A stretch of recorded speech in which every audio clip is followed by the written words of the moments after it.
Mural 10. ART et culture entre lumière et ombre.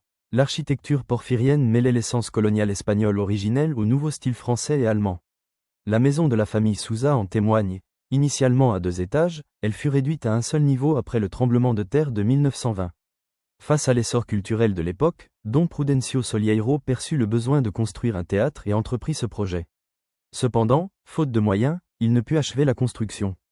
C'est finalement Don Carlos A. Hernández qui racheta le théâtre et le termina. Inauguré en 1905, le théâtre Huatusco accueillit projections de films, pièces de théâtre, opérettes, sarsuelas et concerts. Mais avec la Révolution, ses activités déclinèrent et le bâtiment connut diverses affectations. Abandonné, il ferma ses portes en 1959 et ne rouvrit qu'en 1999 grâce au soutien des autorités et de la société civile. Concernant le théâtre, la poétesse Enrique Ceara, native de la région, lui a consacré plusieurs ouvrages. Ses œuvres évoquent la vie quotidienne à Huatusco, son architecture, ses coutumes, ses habitants et sa riche gastronomie, ainsi que son admiration pour le TL à Tony, un type de cactus, la fleur d'isote, le tepejilote, un autre type de cactus, les gasparitos, une espèce de fourmi, et les chicatanas, une espèce de fourmi.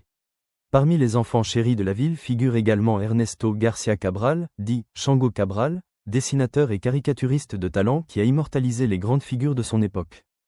Le café d'exportation a toujours été un pilier de l'économie de Huatusco, et M. Sanfilippo compte parmi les plus grands représentants de cette filière. Le café exporté était principalement local ou national, décortiqué et séché au soleil sur une natte. Plus tard, de grands séchoirs furent construits pour retourner les grains de café, et des machines à dépulper commencèrent à être utilisées. Une autre figure marquante des arts fut Eugenio Luna Loyo, qui étudia à l'Académie San Carlos, à la Esmeralda et à l'École de design de Mexico.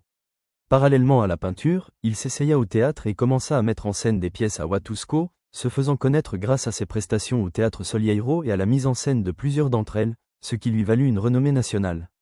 Un contemporain de Luna était Alberto Cedas, né à Huatusco.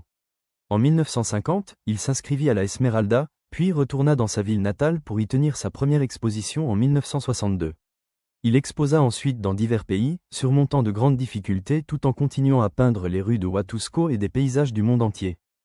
En 1959, en raison de la dégradation du théâtre, le cinéma chercha un nouvel espace et créa le Cinéma Huatusco, un établissement improvisé où l'on pouvait profiter de courts moments de divertissement.